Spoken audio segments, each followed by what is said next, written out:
Chers amis du comité de soutien de l'Irak, de la FRAP, des alliés des autres communes de la Guadeloupe et de la première circonscription singulièrement, je ne vais pas citer, ils sont là, vous les avez déjà identifiés et vous les avez aussi entendus. Je me réjouis de ce rassemblement au deuxième tour autour de la candidature de Dominique Biras. Nous n'étions pas divisés.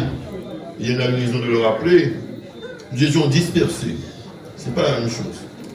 Et donc il s'agit de rassembler, non pas le troupeau, c'est péjoratif, rassembler les militants, les élus, les sympathisants qui étaient quelque peu dispersés et de les rassembler pour que nous puissions ensemble regagner la grande maison et participer, grande maison FRAP, et participer à l'occasion de ce second tour à la victoire finale pour pouvoir terrasser l'adversaire, Olivier Servat, le député sortant, qui a viré sa cutie in extremis pour pouvoir, à 11 jours du premier tour des élections législatives, nous expliquer qu'il n'était plus macroniste et qu'il est devenu le parangon de l'antimacronisme. Et donc c'est un peu facile, c'est opportuniste, c'est suspect à tout le monde. Nous n'y croyons pas. Évidemment, je crois que si Macron avait réussi, avait eu un score honorable en Guadeloupe, il n'aurait pas démissionné de la République en marche. Il s'agissait pour lui d'assurer, pense-t-il, sa réélection. Donc il fallait qu'il se libère de la Macronie in extremis. Alors, mais il n'a pas quand même pris une suppléante qui est de la République en marche. Ok? Donc ça prouve bien le degré d'amateurisme de son positionnement. Alors mes chers amis, nous ne sommes pas divisés, nous sommes peut-être dispersés à la FRAP, mais je savais que face à cette dispersion, puisqu'il y avait 3 candidats qui tenaient à être candidats, qui ne se prêtaient pas particulièrement d'arbitrage des militants, et donc à mon âge, je n'ai pas voulu imposer, on m'a dit traiter de dictateur, un candidat unique, j'ai fait mon choix, comme tous les autres militants élus de la FRAP ont choisi parmi les 3 candidatures émanant de la FRAP de la majorité municipale, et c'est librement que chacun se sont positionnés au premier tour. Et moi, j'ai choisi le candidat gagnant parce que c'est Dominique Biras qui a remporté cette compétition amicale, saine, fraternelle du premier tour au sein de la FRAP. Et comme nous avons convenu, celui qui arrive en tête bénéficiera du secours, du soutien des 2 autres sans aucune difficulté. C'est comme ça que je peux vous annoncer que Dominique Biras a le soutien non seulement d'Alice Navajol, mais aussi de Mme Monté. Que l'accord était ainsi fait. Donc fort de la base militante qui n'attendent pas non plus le mot d'ordre des candidats malheureux et qui sont déjà ont gagné la maison pour pouvoir mener cette bataille à l'instar de Macho qui s'est exprimé tout à l'heure. Et voilà, Madame Montout à travers son suppléant, Monsieur, jusqu'à maintenant, Monsieur Philippe Bavard. Donc les choses sont claires à ce niveau-là, de sorte il ne doit pas y avoir d'ambiguïté. Notre député sortant nous explique qu'il est bon, qu'il a un bon bilan.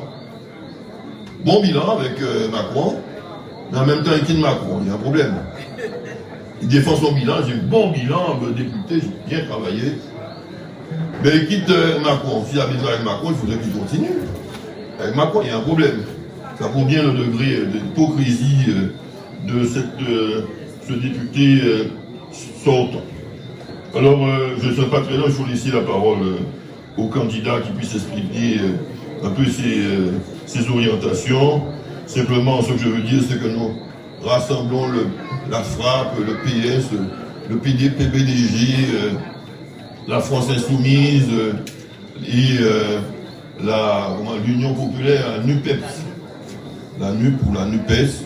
Et donc c'est un vaste rassemblement d'efforts progressistes, humanistes, écologistes et solidaires qui s'opère autour de la candidature de Dominique Biras au second tour. Ce que nous ne devons pas hésiter une seule seconde et que nous devons nous mobiliser. C'est le travail collectif, individuel que nous devons opérer, que chacun puisse prendre une part contributive réelle, et non pas venir être spectateur alors que les autres se démènent, pour faire avancer l'objectif qui est de gagner ces élections au second tour, opérer la remontada, la frappe, la remontada. Et nous pouvons le faire.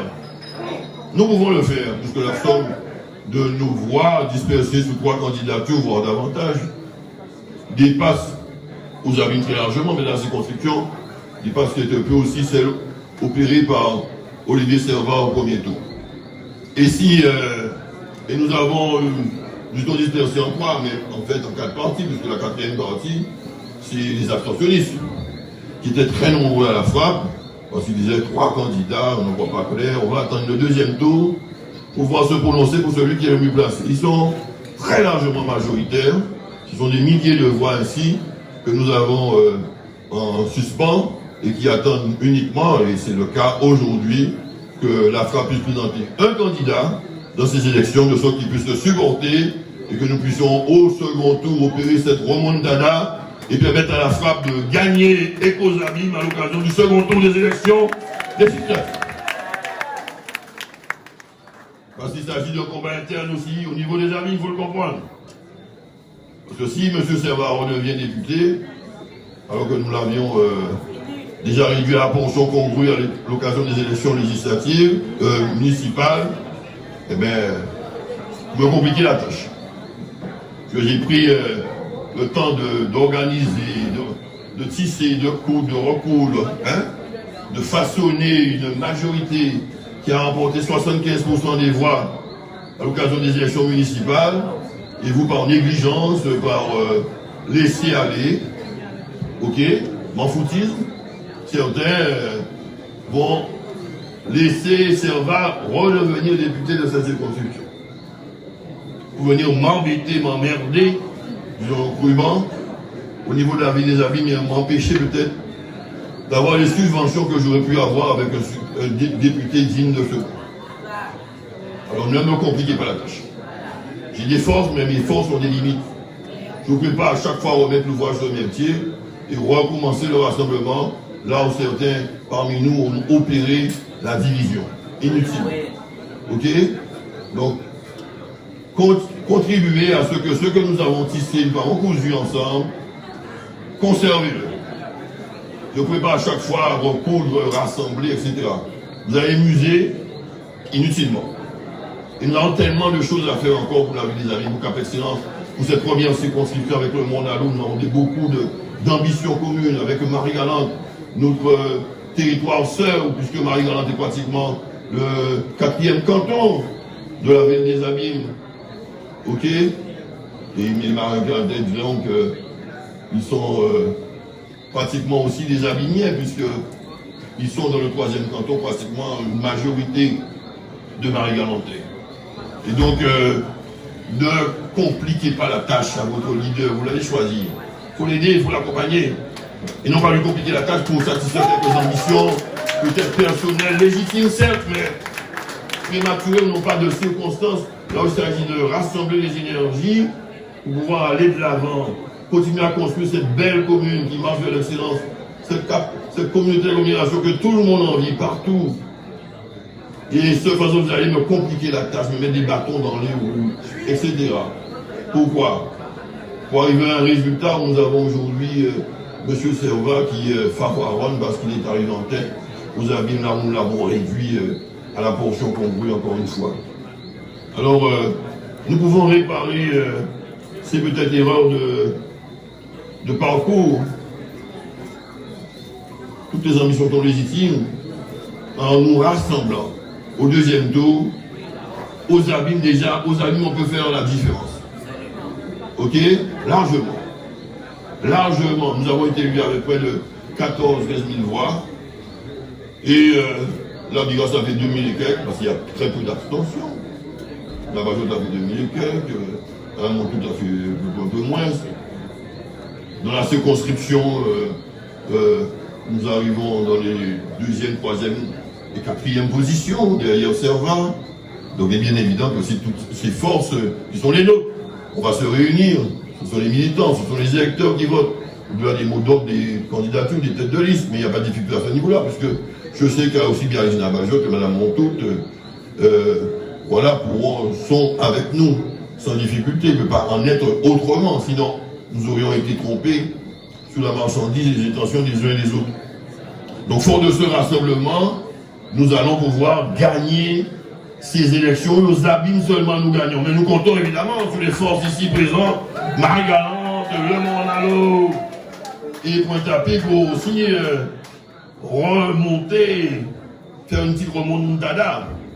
Même s'ils ne sont pas doublés, mais faisons remonter, diminuer, quand même. De sorte que nous puissions être consolidés. Je crois forcément, on a largement les moyens. C'est une question de volonté. Et chacun doit considérer qu'il a une part de responsabilité dans la mission qui nous est confiée pour quelques jours, jusqu'à samedi. Le sacrifice est la marque du véritable amour, disait Frédéric Jameton. Et c'est son épitaphe. C'est-à-dire ce qui est inscrit sur sa tombe. Le sacrifice est la marque du véritable amour. Alors si vous aimez la foi, si vous aimez la vie des amis, mais qu'après si vous aimez la Guadeloupe, vous ne voulez pas qu'un député servile et qui tergiverse une véritable girouette puisse continuer à présider aux dossiers parlementaires, gouvernementaux qui vont nous permettre d'avancer, pour venir nous supporter dans nos grands dispositifs qui ont besoin des aides de l'État, notamment entre autres. Si vous voulez nous permettre d'avoir un vrai député qui nous accompagne, qui accompagne les collectivités locales, les 6 communes de la première circonscription, par rapport à ce député il a fait les choses peut-être bon, personne n'est tout à fait mauvais, mais dont le bilan est globalement insuffisant en regard des grands intérêts, des grands besoins de la population de la Guadeloupe. Et nous devons donc changer de député, renouveler ce député, mettre à la place un député Dominique Biras qui a fait ses preuves. Je l'ai dit, c'est pas le plus grand des orateurs, c'est pas le plus grand des débatteurs. Ils ont traversé mes propos en disant que j'ai dit qu'il n'est pas orateur. Bon, orateur, il n'est pas débatteur, c'est pas la même chose. Donc, il ne faut pas traverser mes propos. Donc, c'est un bon orateur, un bon débatteur, et il progresse de jour en jour parce qu'il n'est pas formé. Mais c'est surtout un grand négociateur. L'Assemblée nationale, je ne suis pas de faire du grand débat.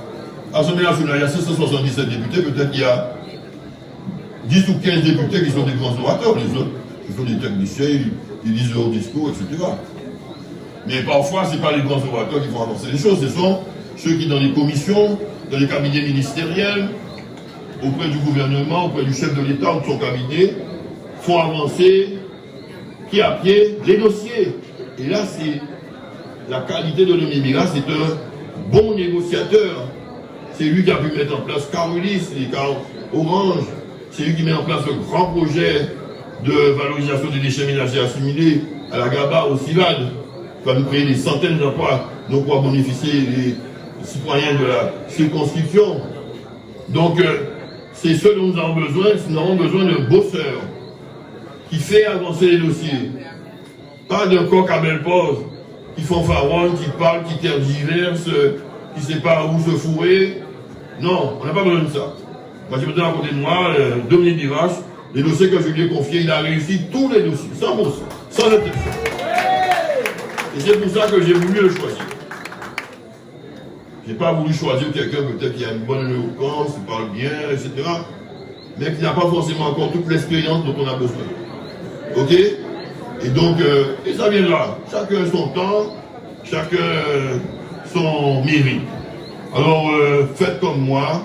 Maintenant que le choix est fait, de toute façon, il y a eu le choix populaire, la primaire populaire. C'est Dominique Biras. Donc, sans état là, nous devons être tous derrière Dominique Biras, de sorte que nous puissions porter haut et fort les intérêts de la ville des Abîmes, de Marie-Galante, du Mont-Nalo, de Pointe-à-Pitre, et que nous puissions avoir à l'Assemblée nationale un député digne de ce nom, dont nous n'aurons pas à rougir. Voilà, je ne sais pas plus long, puisqu'il faut écouter le futur député Dominique Biras, mais concrètement, encore une fois, travaillez, prenez la peine.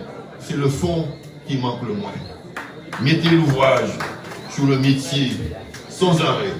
Travaillez pendant ces quelques jours pour remonter cette situation qui en somme toute n'est pas si difficile, puisque la somme des voix des frappistes dépasse celle de M. Servage qui en rajoute Francillon, qui aussi se réclame de la NUPES.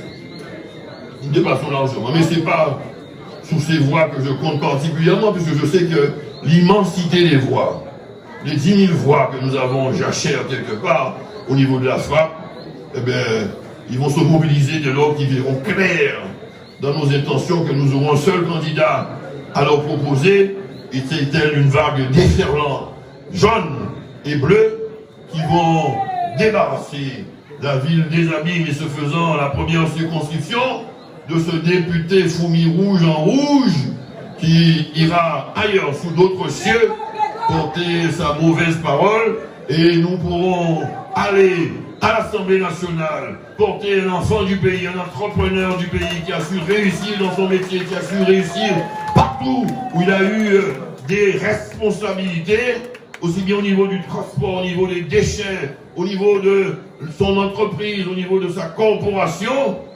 Dominique Biras, qui sera notre futur député de la première circonscription de la Guadeloupe, et nous serons fiers d'avoir un enfant du pays à l'Assemblée nationale, et nous pourrons compter sur lui pour nous faire avancer aussi bien la ville des Abîmes, les 5 autres communes de la première circonscription, le Mont-Nalo, Saint-Louis, Capesterre, Grand-Beau et Pointe-à-Pitre, les faire avancer en ordre serré et faire l'excellence que nous avons portée au niveau de la ville des Abîmes, un cas d'excellence, dépasser ses frontières et s'étendre au Mont-Nalo et à Marie-Galante, de sorte que ces tous se sentent flanqués, plantés au milieu de l'archipel guadeloupéen, qui puisse désormais servir de fanal, de locomotive, d'exemple, de boussole et d'objectif au bénéfice du développement de l'ensemble de l'archipel guadeloupéen. Cette exemplarité qu'avec Dominique Biras, avec cette grande team désormais que nous allons constituer ensemble, que nous pourrons porter haut et fort les couleurs non seulement de nos territoires, mais de l'ensemble de l'archipel guadeloupéen à l'Assemblée nationale. Merci.